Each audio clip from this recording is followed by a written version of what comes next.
Toronto winter is freezing, so my boyfriend and I went to check out this cozy spot, Somi Keys Keyboard Studio, for a cute indoor date.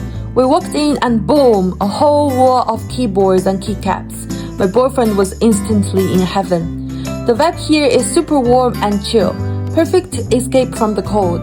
Let's begin our workshop. First, we pick up our keyboard base, the bare bone. You can decide the layout, colors and designs you like. Then switches, different sounds and touching. Next, keycap sets. I wanted like 10 sets. And of course, I grabbed a cute little Arson keycap for the personality button. Loved the Hello Kitty ghost and the first Mac. The workshop is free and the staff really helped a lot. We just sat there building together. Honestly, super relaxing.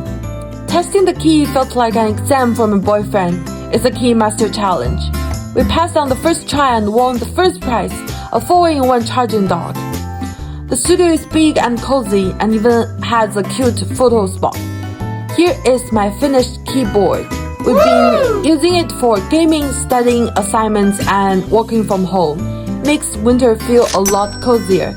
If you need a cute indoor date idea in Toronto this winter, you're gonna try this one.